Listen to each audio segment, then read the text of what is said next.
Bonsoir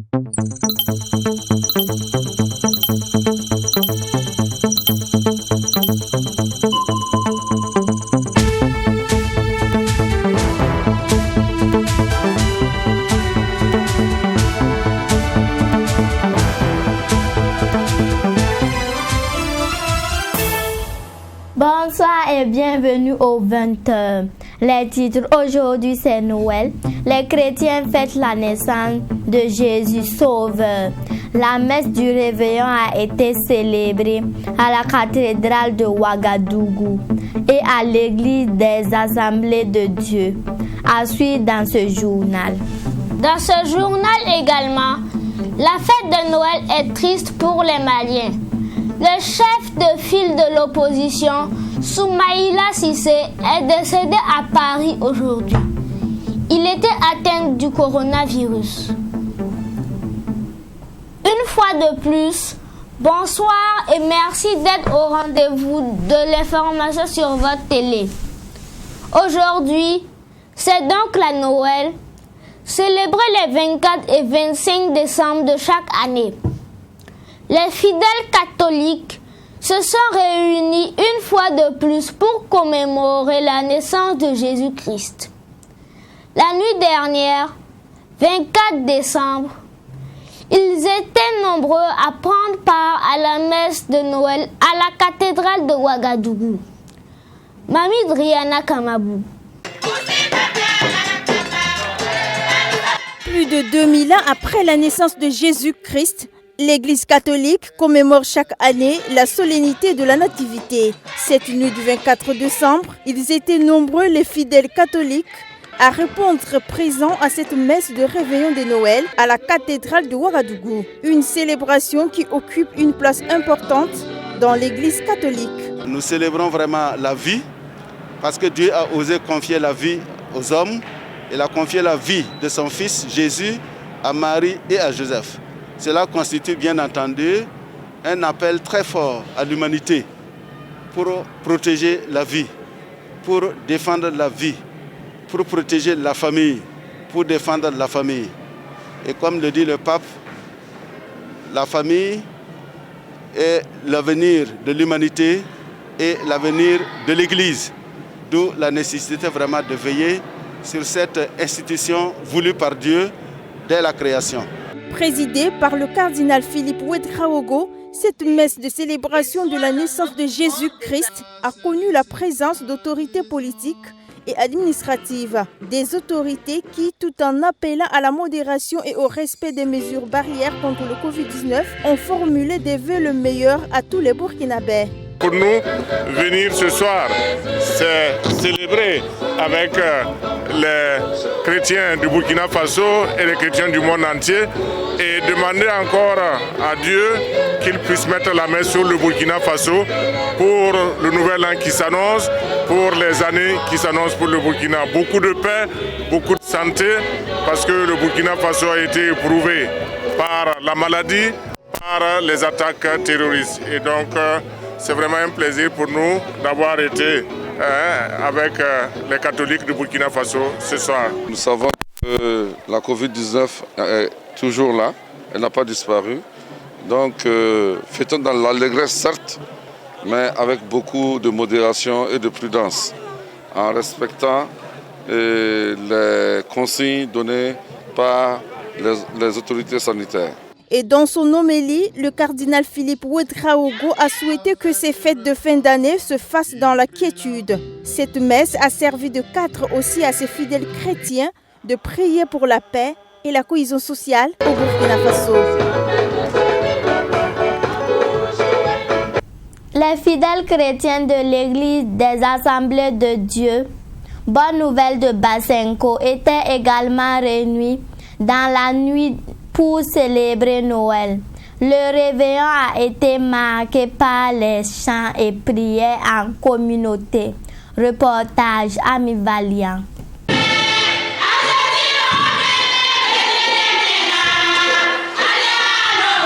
Chants, louanges et adoration, l'instant reste solennel. Nous sommes à l'église A des Bonnes Nouvelles de la cité de Bassianco. Ici, les chrétiens sont venus en nombre avec allégresse pour accueillir le petit Jésus. Le pasteur principal, le pasteur Jean-Claude Ouedraogo, que j'ai bien interprété ce soir, nous a parlé de la nativité de notre Seigneur Jésus-Christ qui est venu afin de nous sauver. Et c'est grâce à sa naissance que nous avons acquis le salut. Et que la fête de la nativité, nous devons bien la fêter, nous devions nous préparer pour nous réjouir parce que c'est en ce jour que le Seigneur Jésus-Christ est né et c'est en ce jour que le monde a reçu son Sauveur pour le sauver. Si pour certains fidèles chrétiens, Noël représente la naissance du Christ, pour d'autres, elle est l'occasion de se remémorer des souvenirs d'enfance. Noël, c'est la naissance du Christ, c'est une grande joie pour nous, c'est une grande joie pour notre chorale de chanter Noël, de célébrer la louange et rendre grâce à Dieu pour cette nouvelle naissance qu'il nous a accordée.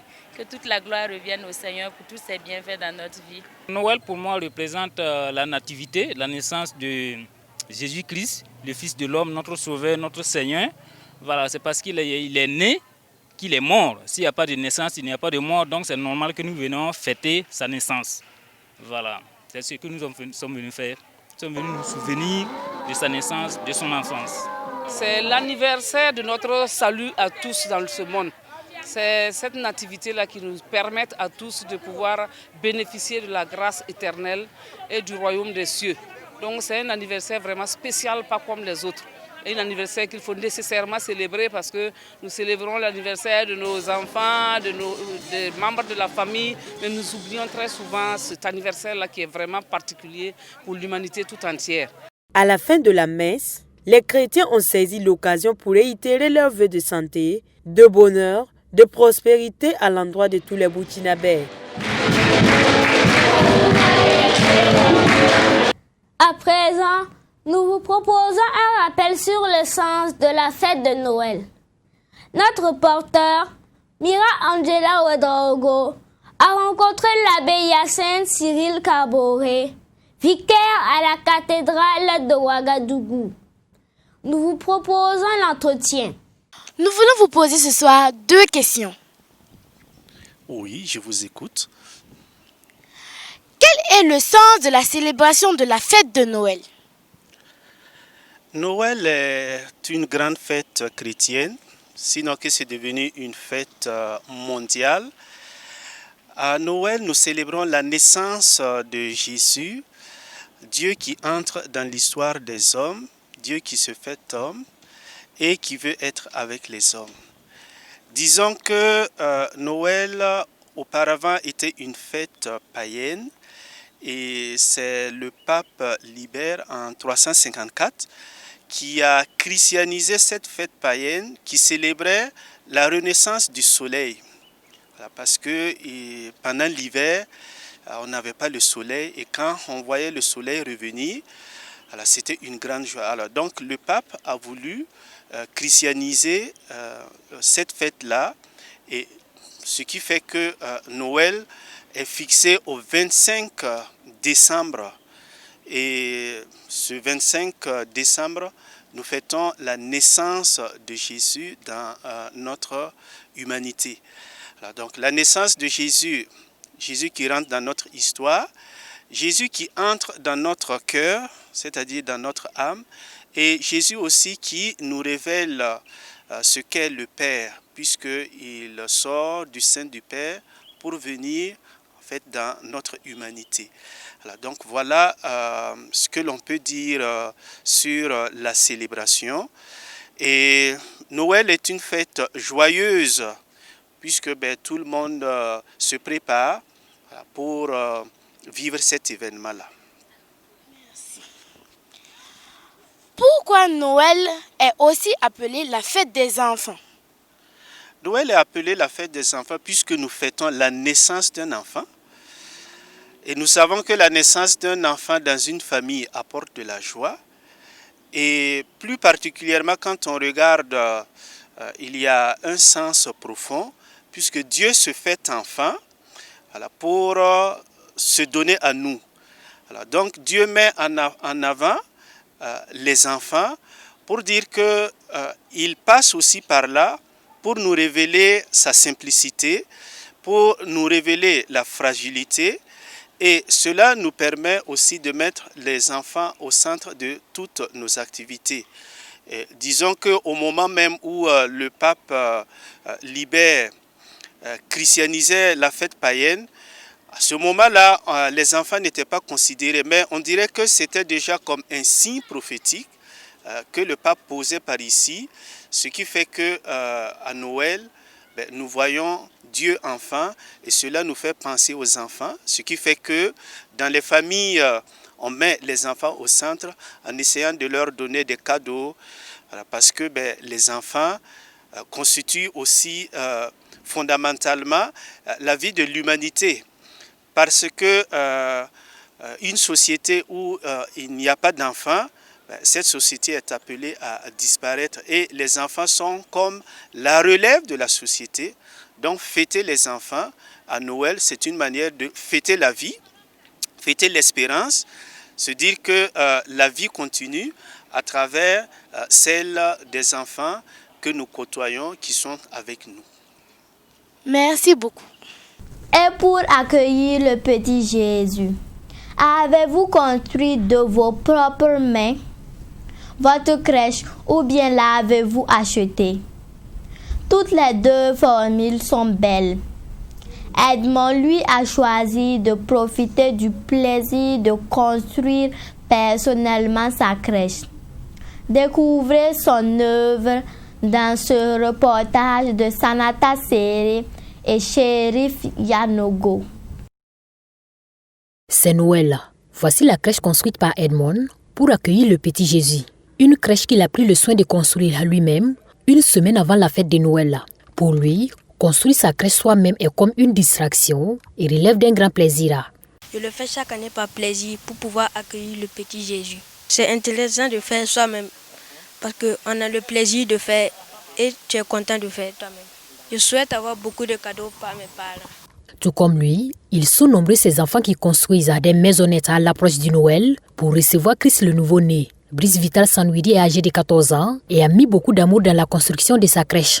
J'ai réalisé cette crèche en 1 mois.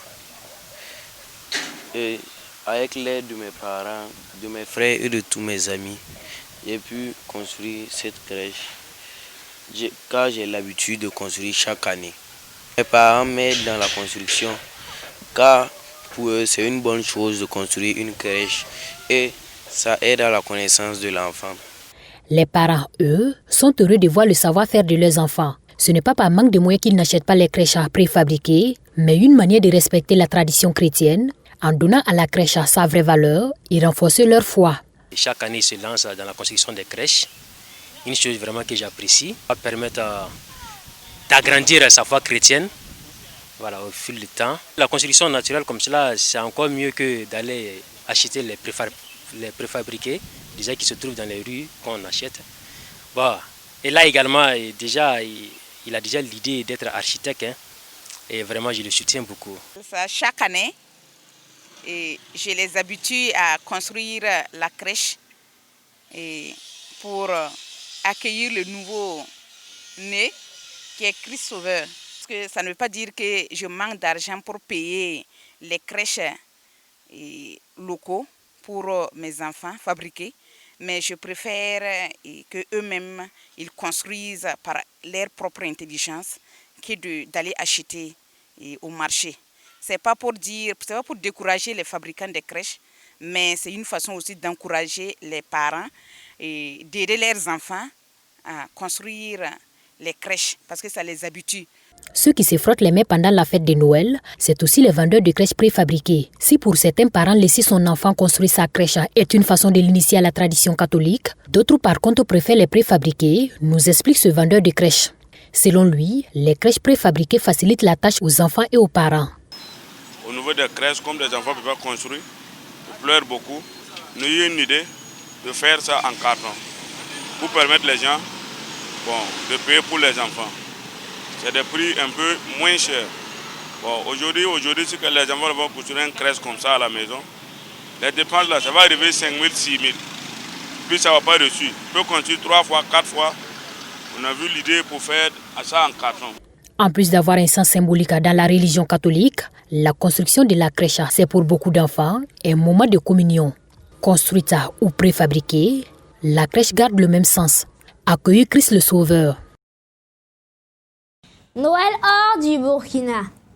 À l'occasion de la fête en Côte d'Ivoire, les Ivoiriens appellent au pardon et à la paix. Ils pensent également à la solidarité envers les plus pauvres et les enfants surtout. Correspondance Yamba Cabré.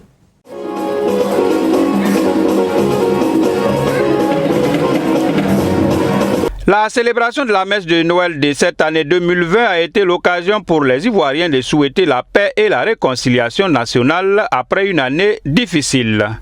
Cette année 2020 était vraiment difficile pour tout le monde, surtout en Côte d'Ivoire, c'est-à-dire un, Covid bien sûr, et puis deux, les élections qui a dû passer en fin octobre. Et nous sommes je suis très heureuse que nous sommes tous retrouvés ici, c'est-à-dire qu'il y avait beaucoup d'efforts de chacun de nous qui ont abouti malgré ces deux défis. Donc je pense qu'aujourd'hui, ce que j'ai ressenti, c'est vraiment le sentiment de félicitations à chacun de nous d'avoir pu survivre dans cette difficulté. Ces épreuves n'altèrent pas cependant la joie des fidèles chrétiens. Franchement, c'est une joie, un soulagement pour nous chrétiens de pouvoir retrouver notre lieu où on se recueille, où on puisse communiquer avec notre Dieu. Cette année 2020 n'a pas été une année facile, mais je pense que 2021 sera meilleur. C'est vraiment une joie pour nous. C'est toujours une joie de savoir qu'aujourd'hui c'est l'anniversaire de la naissance de notre Sauveur. Et nous sommes venus à la cathédrale Saint-Paul avec les enfants, la famille, pour pouvoir célébrer la messe ensemble. Ils retiennent comme message principal le besoin d'expression et de partage de l'amour et appellent à plus de solidarité pour un mieux vivre ensemble. Notre message de nous aimer au même titre, nous sommes tous pareils, nous sommes des êtres humains, on doit aimer notre prochain comme nous-mêmes, ne pas penser à faire du mal à son semblable et de toujours s'aimer la paix autour de soi. Voilà. Il faut que nous prions pour que notre pays, dans sa solidarité retrouvée, puisse faire en sorte que tous les enfants, d'où qu'ils se trouvent, d'où qu'ils viennent, puissent célébrer la Noël dans la joie. Que les plus fortunés regardent avec un cœur les plus démunis, qu'ils fassent en sorte que la solidarité soit partagée d'où qu'on se trouve, afin que tous les enfants de notre pays, par la naissance de Christ, retrouvent le sourire et la joie de vivre. L'essence des homélies de cette Noël post-crise sanitaire et électorale était axée sur la paix, le pardon et la réconciliation en Côte d'Ivoire.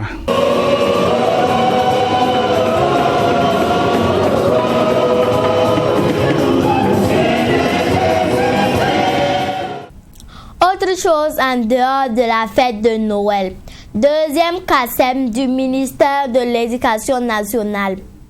Le 23 décembre dernier, les autorités du département ont adopté le programme d'activité de l'année 2021.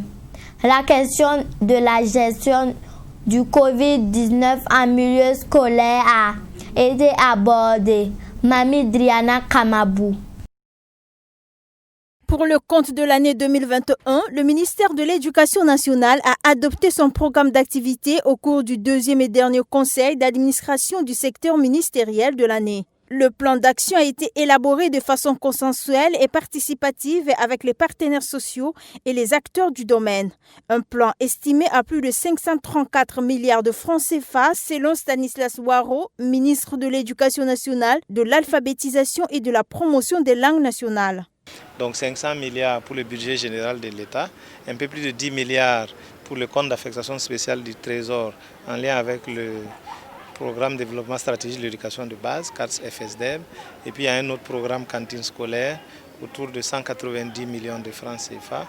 Et puis les projets et programmes que nous avons le projet d'amélioration de l'accès et de la qualité de l'éducation, nous avons le projet de renforcement de l'enseignement franco-arabe. Nous avons donc un certain nombre de projets comme ça qui font autour de 23 milliards de francs CFA. Donc nous avons un budget de 534 milliards de francs CFA qui a été adopté dans le cadre du plan d'action, donc adopté à l'issue donc de ce CACEM.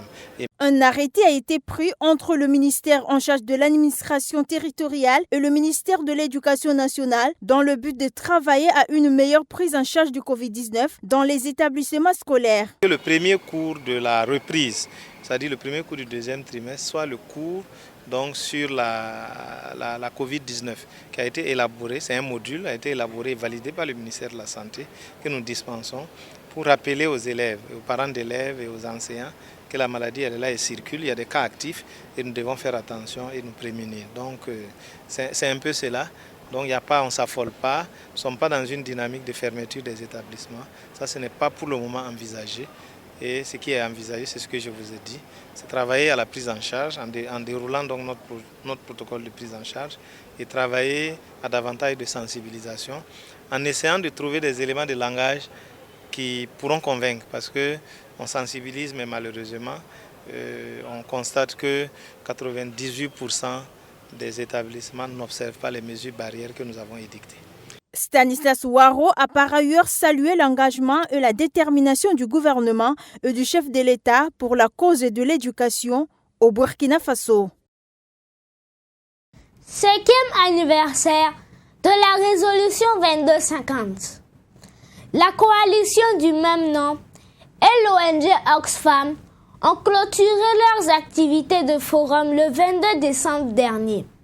3 jours de rencontres sous-régionales ont permis de parler de la participation des jeunes aux questions de sécurité et de paix. Annie Valiant.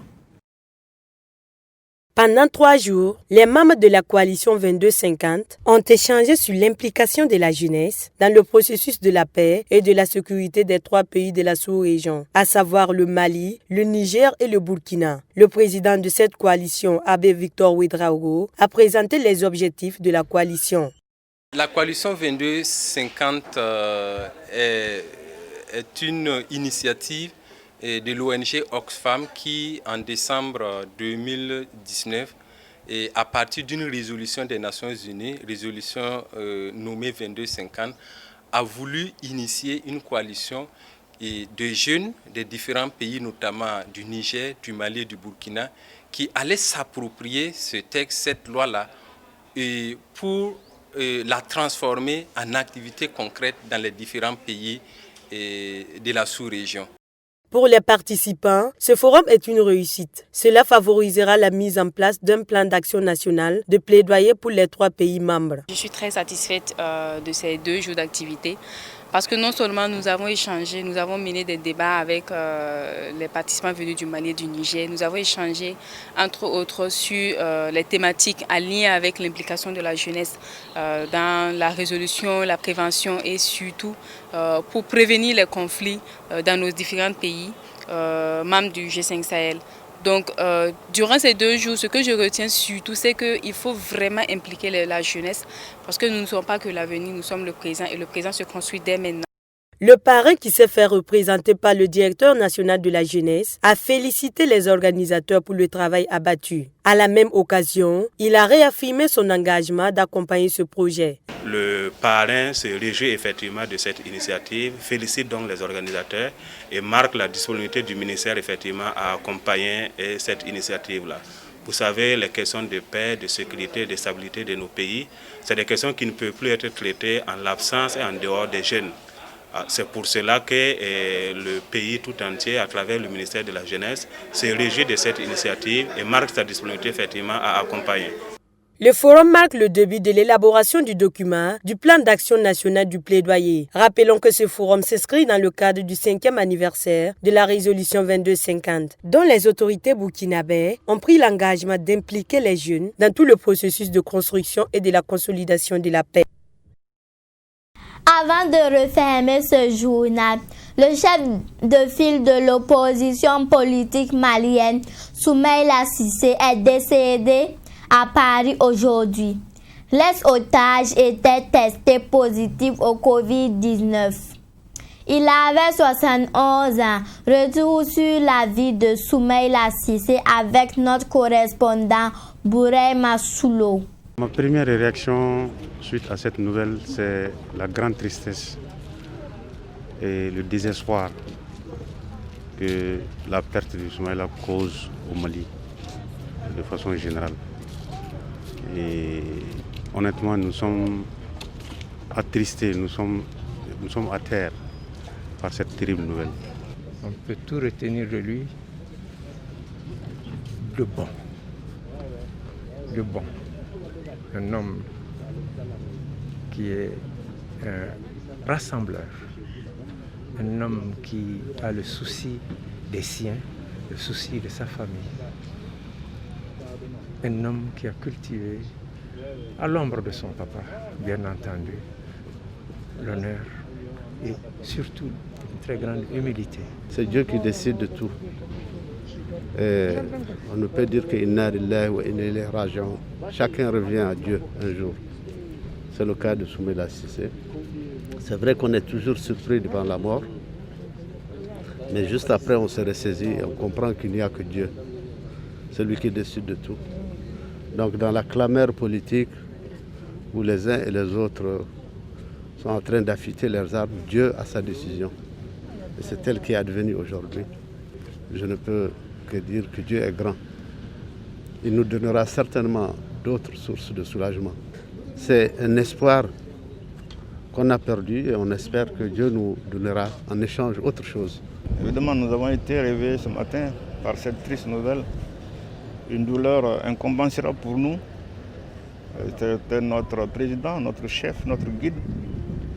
Et cette perte est une perte immense pour l'URD, immense pour la famille, immense pour le Mali. Compte tenu de l'envergure de l'homme, un cadre compétent, engagé, patriote, qui aimait notre pays et qui se battait pour que notre pays s'en sorte. Il est parti au moment où on a vraiment besoin de lui. Cette période de transition qui prépare à de nouveaux renouvellements pour notre pays. Nous étions rassurés, c'était là que nous allions remporter de grandes victoires à venir dans toutes les batailles électorales qui nous attendent. Mais voilà que ce matin, il nous quitte, il nous laisse orphelins et nous sommes vraiment concernés, nous ne pouvons que faire des bénédictions. Voilà, c'est la fin de ce journal. Merci de l'avoir suivi. Bonne suite à vous. Joyeux Noël. C'est Sonia Corti qui vous retrouve demain 20h.